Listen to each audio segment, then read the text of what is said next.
በሴቲት ወንዝ 15 የትግራይ ተዋጊዎች አስከሬን መገኘቱ ተገለጸ። አምባሳደር ባጫ ደበሌ ከባድ መልእክት ሰጡ። በጦርነት ሀገር አትመራም፣ መፍትሄው ሰላም ነው ሲሉ ተናግረዋል። ኤርትራ ወጣቶችን ወደ ሰዋ ማሰልጠኛ ልካለች። የብሔራዊ ወታደራዊ ስልጠና መርሃ ግብሩን ቀጥሏል። ህወሓት ትጥቅ ለመፍታት መመሪያ ጸደቀ። ታጣቂዎች ወደ መደበኛ ኑሮ እንዲመለሱ መመሪያ መዘጋጀቱ ተገልጿል። ኡጋንዳ ለኔታንያሁ ወንድም ሐውልት አቆመች። በኢንቴቤ ኦፕሬሽን የሞተውን የእስራኤል ወታደርም አስታውሳለች። ሜሲ የሰደድ እሳት ለተጎዱ 80,000 ዩሮ ለገሰ። በስፔን ማድሪድ አካባቢ ለመልሶ ግንባታ ድጋፍ አድርጓል። ሰላም የተከበራችሁ የሀበሻ ጎልድ ዜና ዩቲዩብ ቤተሰቦቻችን፣ በዛሬው ስርጭታችን ውስጥ አስደናቂ ክስተቶችን፣ የፖለቲካ፣ የኢኮኖሚ፣ የማህበራዊና ሌሎች ወቅታዊ ጉዳዮችን በዝርዝር ልናቀርብላችሁ ተዘጋጅተናል። እስከ ቪዲዮ መጨረሻ ድረስ ከኛ ጋር አብራችሁ እንድትቆዩ በታላቅ አክብሮት እንጋብዛችኋለን። ከኛ ጋር በመቆየት አንዳችም ጠቃሚ መረጃ እንዳያመልጣችሁ ያድርጉ።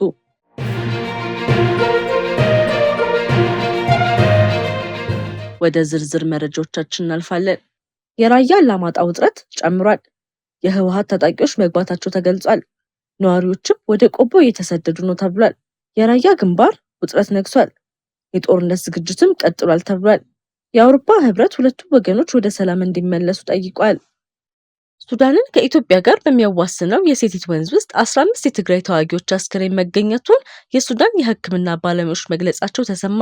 በኢትዮጵያ መንግስት ጦርና በህወሓት ተዋጊዎች መካከል በቅርቡ የተከሰቱ ግጭቶች በአካባቢው ያሉ ሰላማዊ ዜጎችን ለከፍተኛ ሰብአዊ ቀውስ ሊዳርጉ እንደሚችሉ አምነስቲ ኢንተርናሽናል ማስጠንቀቁ ተገልጿል። ድርጅቱ በግጭት አካባቢዎች የሚካሄዱ የውጊያ ዝግጅቶችና የታጣቂ እንቅስቃሴዎች የሲቪል ህዝብን ደህንነት እንዳይጎዱ ሁሉም ወገኖች ጥንቃቄ እንዲያደርጉ ጠይቋል። 4 ኪሎ ባዶ ሆኖ ኑና ግቡ ቢባሉ እንኳን ዘመነ ካሴም ቢሆን ጃልመሮ አይመጡም ሲሉ አምባሳደር ባጫ ደበሌ ተናገሩ። ቀደም ሲል በሰነዘሯቸው አነጋጋሪ ንግግሮቻቸው በተለይም የጦርነት አስከፊነትን የሚያውቀው የሞተው ሰው ብቻ ነው በሚለው ድምዳሜያቸው በማህበራዊ ሚዲያ ከፍተኛ መነጋገሪያ ሆነው የነበሩት የመከላከያ ከፍተኛ መኮንንና በአሁኑ ወቅት በኬንያ የኢትዮጵያ አምባሳደር የሆኑት ባጫ ደበሌ ከቢቢሲ አማርኛ ጋር ያደረጉት ሰፊ ቃለ መጠይቅ በቅርብ ቀን እንደሚለቀቅ ተገልጿል። ቢቢሲ ከቃለ መጠይቁ አጠር አድርጎ ያወጣው አነስተኛ ቪዲዮ ቀጣዩን አቅጣጫ ጠቋሚ በመሆኑ በድጋሚ የብዙዎችን ትኩረት ስቧል። አምባሳደር ባጫ ደበሌ በዚህ አጭር መግለጫቸው በሀገሪቱ የተለያዩ አካባቢዎች እየተካሄዱ ያሉ የታጠቁ ግጭቶችን ከመወራረስ ውጪ ምንም አይነት ትርጉም ያለው ፖለቲካ ለውጥ ሊያመጡ እንደማይችሉ አስገንዝበዋል። የትጥቅ ትግል የሚያካሂዱ አካላትን አቅም አስመልክተው ሲናገሩ 4 ኪሎ ክፍት ሆኖ ኑና ግቡ ቢባሉ እንኳን ፋኖም ሆነ ኦላ ጃልመሮ አይመጡም፣ መጥተውም የሚያደርጉት ነገር የለም ሲሉ ገልጸዋል። አክለውም እንደ ዘመነ ካሴ ያሉ የውጊያ መሪዎች መጥተው 4 ኪሎ የመግባትና ሀገር የመምራት አቅም ያላቸውም ሲሉ ተናግረዋል። በመጨረሻም በጦርነት ውስጥ አሸናፊና ተሸናፊ የሚባል ነገር እንደሌለ የጠቆሙት አምባሳደሩ የታጠቁ ኃይሎች ገንዘብ ከፈለጉ ከመንግስት ይውሰዱና ህዝቡን ይተውት ሲሉ ተናግረዋል። ይህ ካልሆነ ግን የትግሉ መጨረሻ የህዝብና የሀገር መጨራረስ ብቻ ሆኖ እንደሚቀርና ማንኛውም ወገን የፖለቲካ ማስረፊያ እንደማያገኝበት አጽንኦት ሰጥተው ተናግረዋል። በቀጣዩ ዜናችን ኤርትራ በብሔራዊ ወታደራዊ አገልግሎት መርሃ ግብሯ መሰረት የተመለመሉ ወጣቶችን ወደ ሳዋ ወታደራዊ ማሰልጠኛ እየላከች መሆኑ ተነግሯል። ሳዋ በኤርትራ የብሔራዊ አገልግሎት ስርዓት ውስጥ ዋነኛ የስልጠና ማዕከል ሲሆን በየዓመቱ በሺዎች የሚቆጠሩ ወጣቶች በዚህ ማዕከል መሰረታዊ ስልጠና ይወስዳሉ። በ1995 የወጣው የኤርትራ የብሔራዊ አገልግሎት አዋጅ መሰረት ዜጎች ብሔራዊ አገልግሎት የመፈጸም ግዴታ እንዳለባቸው ይደነግጋል። በህጉ መሰረት የአገልግሎቱ ጊዜ 18 ወራት ተብሎ ቢገለጽም በተግባር ግን ብዙ ዜጎች ለረዥም ዓመታት በወታደራዊ ወይም በመንግስት ተቋማት እንዲያገለግሉ መደረጉን የተለያዩ ዓለም አቀፍ ሪፖርቶች ያመለክታሉ። በቅርብ ጊዜም የተመለመሉ ወጣቶችን ወደ ሳዋ የመላክ ሂደት በመቀጠሉ የብሔራዊ አገልግሎት መርሃ ግብሩ አሁንም በስራ ላይ መሆኑን ያሳያል። በማሰልጠኛው የሚሰጠው ስልጠና ወታደራዊ ስርዓት፣ የመሳሪያ አጠቃቀም፣ አካላዊ ብቃት፣ የመስክ ልምምዶችን እንደሚያካትት ይገልጻል። በሌላ በኩል የኤርትራ የብሔራዊ አገልግሎት ስርዓት በዓለም አቀፍ የሰብአዊ መብት ተቋማት በተደጋጋሚ ሲተቹ ቆይቷል። እነዚህ ተቋማት አገልግሎቱ ከህጉ ከተደነገገው ጊዜ በላይ እንደሚቆይ፣ የግዳጅ ስራ ባህሪ እንዳለውና በወጣቶች ላይ ማህበራዊና ኢኮኖሚያዊ ጫና እንደሚያሳድር ይገልጻሉ። የኤርትራ መንግስት በበኩሉ ይህ ስርዓት ለሀገራዊ ደህንነት ልማትና ሀገርን ለመጠበቅ አስፈላጊ ነው የሚል አቋም ያራምዳል። በአጠቃላይ ወጣቶችን ወደ ሳዋ ማሰልጠኛ የመላክ ሂደት በኤርትራ የብሔራዊ አገልግሎት ፖሊሲ አካል ሆኖ መቀጠሉን የሚያሳይ ሲሆን ጉዳዩ በሀገሪቱ ውስጥም ሆነ በዓለም አቀፍ ደረጃ አሁንም ውይይት እያስነሳ ያለ ጉዳይ ነው። በማስቀጠልም ህወሓት ትጥቅ ለመፍታት መመሪያ ማጽደቁን ገለጸ። የትግራይ ክልል አስተዳደር መሆኑን የሚገልጸው ህወሓት ስራ አስፈጻሚ ምክር ቤት በሁለት ዋና ጉዳዮች ላይ ውሳኔ ማሳለፉን አስታወቀ። ከዋና ውሳኔዎቹ መካከል ታጣቂዎች በሰላማዊ መንገድ ወደ መደበኛ ኑሮ እንዲመለሱ የሚያስችል የትጥቅ መፍታት መመሪያ ወይም ማኑዋል ማጽደቁን ተገልጿል።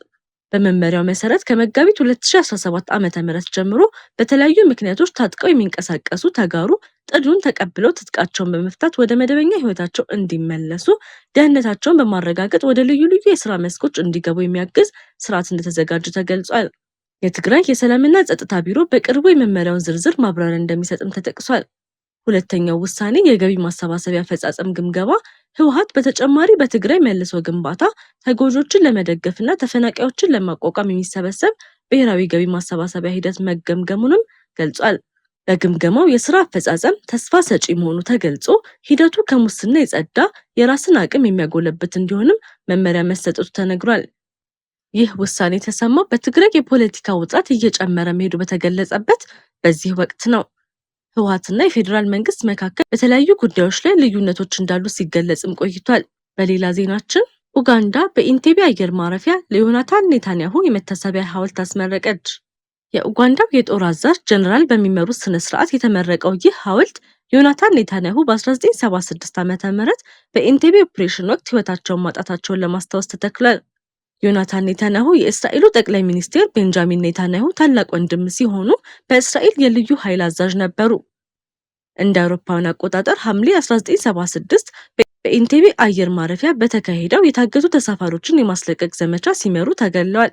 የኢንቴቤ ዘመቻ በዓለም አቀፍ ደረጃ ከታወቁ የማዳን ወታደራዊ ስራዎች አንዱ ሲሆን የእስራኤል ኮማንዶች በኡጋንዳ ግዛት ውስጥ ገብተው ከ100 በላይ ታጋቾችን ማስለቀቃቸው ይጠቀሳል። የሐውልቱ መቆም ኡጋንዳንና እስራኤልን በታሪካዊ ጉዳዮችና በዲፕሎማሲያዊ ግንኙነቶች ያላቸውን ትስስር የሚያሳይ ምልክት መሆኑም ተዘግቧል። በቀጣይ ዜናችን ሜሲ በስፔን በሰደድ እሳት ለተጎዱ አካባቢዎች 80,000 ዩሮ ለገሰ። የዓለም እግር ኳስ ኮከቡ ሊዮኔል ሜሲ በስፔን ማድሪድ ክልል በሰደድ እሳት ለተጎዱ አካባቢዎች መልሶ ግንባታ የሚውል 80,000 ዩሮ ድጋፍ አድርጓል። በማድሪድ ሴራ ኦኤስቴ አካባቢ የተነሳው ከባድ የሰደድ እሳት ወደ 30,000 ሄክታር የሚጠጋ የደን ስፍራን እንዳወደመ ሲገለጽ የሜሲ ድጋፍ በተጎዱ አካባቢዎችን መልሶ ማቋቋሚያ ስራዎች ላይ እንደሚውል ታውቋል። የማድሪድ ማህበረሰብ ፕሬዝዳንት ይህንን ድጋፍ የገለጹት የአውሮፓ ፕሬስ ዘገባን በመጥቀስ ሲሆን ሜሲ በሰብአዊ ድጋፎች ላይ በተደጋጋሚ የሚሳተፍ እንደሆነም ተጠቅሷል።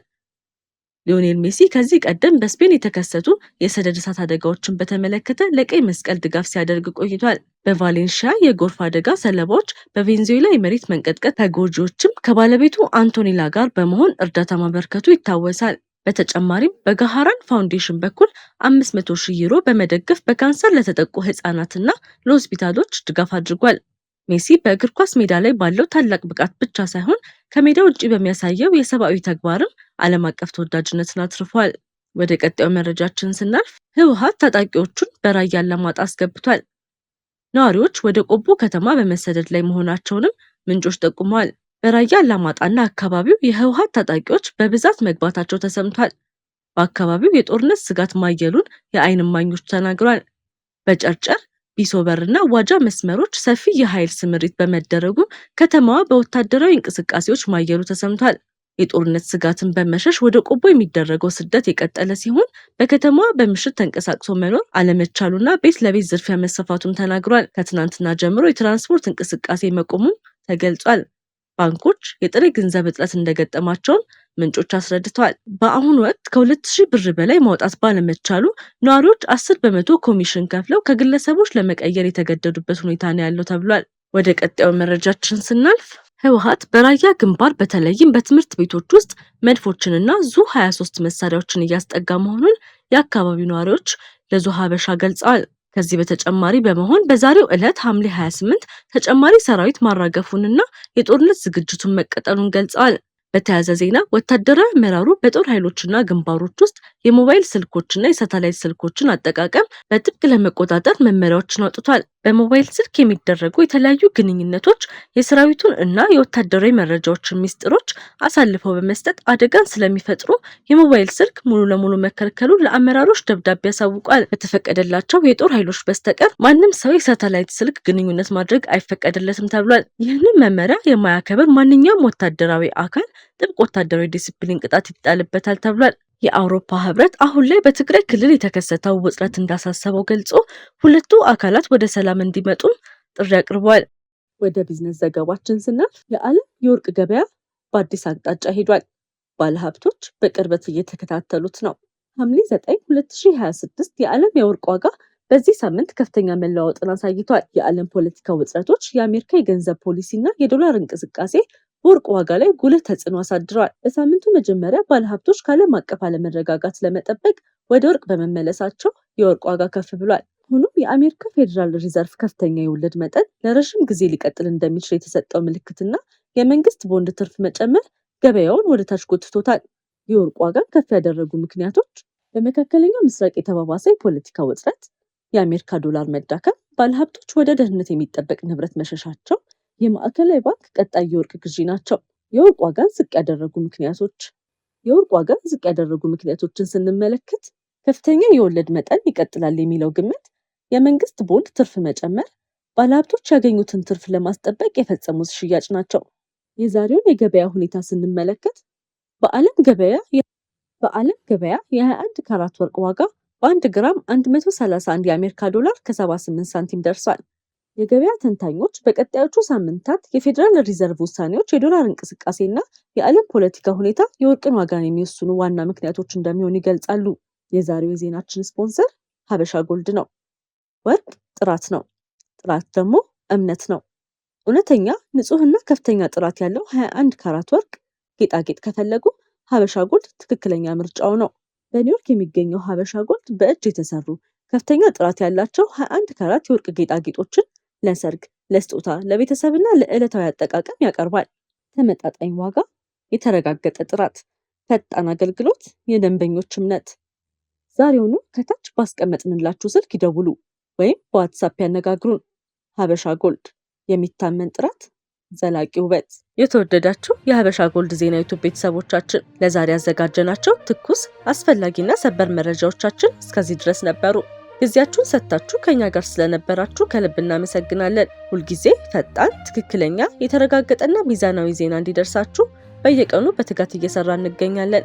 በኢትዮጵያና በዓለም ዙሪያ የሚከሰቱ ወቅታዊ ክስተቶችን፣ የፖለቲካ፣ የኢኮኖሚ፣ የማህበራዊና ሌሎች ወቅታዊ ጉዳዮችን በፍጥነትና በአስተማማኝ ሁኔታ ለእናንተ ለማድረስ ቁርጠኞች ነን።